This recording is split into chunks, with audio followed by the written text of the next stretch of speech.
Monsieur James Koudao, bonjour. Bonjour. Voilà, vous êtes participant, vous venez de terminer le colloque sur les questions des droits de l'homme. Quelles sont vos impressions? Les impressions, je pense que c'est d'abord un colloque qui a été très instructif, puisque nous avons abordé les problèmes des droits de l'homme et alliés au développement social et aux problèmes de religion. Donc nous avons été éclairés sur les problèmes de religion, l'impact que la religion a sur le problème de développement et les problèmes de spiritualité. Nous avons parlé aussi des dérives sectaires dans notre pays et nous avons essayé de viser aussi sur tout ce que l'Afrique doit pouvoir recouvrer pour aller de l'avant dans son modèle de développement.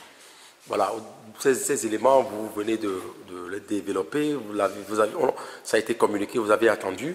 Mais vous, en tant que Togolais, vous vivez à l'extérieur, mais vous êtes de temps en temps à Lomé.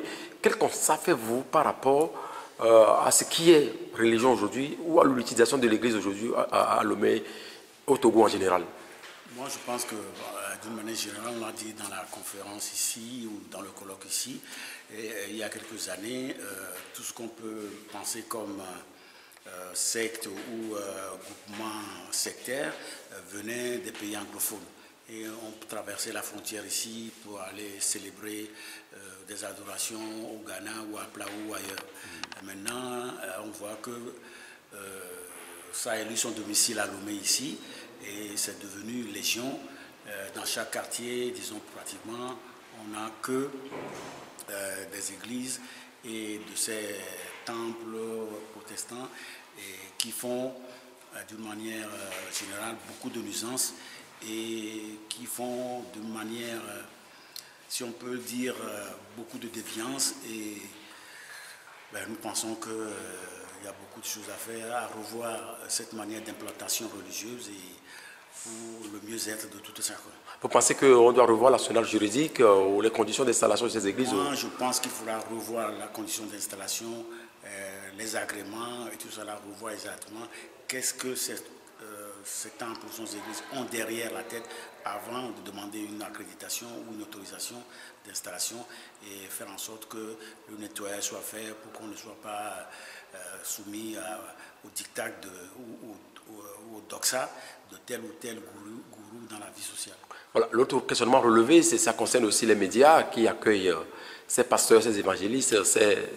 Oui, j'ai été surpris, moi, des fois, en attendant à la radio, des professeurs ou des pasteurs qui parlent, qui utilisent ces médias-là comme une église, en fait. Donc, je me suis posé la question, comment est-ce que ces médias privés peuvent autoriser ces églises à venir parler ouvertement et que on se demande quel est le rôle de l'État, est-ce que l'État est au courant, qu'est-ce qu'il fait quoi, et pourquoi ces médias peuvent venir s'exprimer comme ça gratuitement à la télé, sur les médias. À la télé d'ailleurs, il y en a à la télé, télévision et tout ça là, je ne sais pas.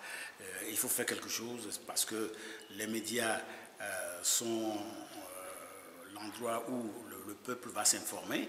Et si on laisse tout se dire au nom et au sud de la région sur ça, nous pensons que nous allons vers la dérive totale. Est-ce que vous pensez que les pouvoirs publics, notamment les politiques, ont une responsabilité dans tout ce qui s'observe là? Oui, je viens de le dire, la responsabilité, c'est donner autorisation à quelque chose de se faire et ne pas savoir qu'est-ce qui se fait après.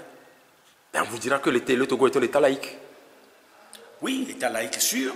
Ça n'empêche pas, la France est un État laïque, d'autres pays sont des États laïques, mais ce n'est pas pour autant qu'on doit laisser cette dérive-là s'installer chez nous comme un leitmotiv.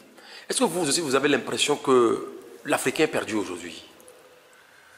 Perdu, peut-être pas le mot, mais à la recherche de quelque chose qui a été perdu.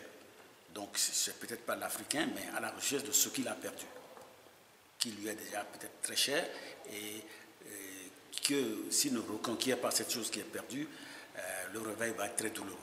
Et quelle solution vous préconisez, vous, en tant que Togolais citoyen?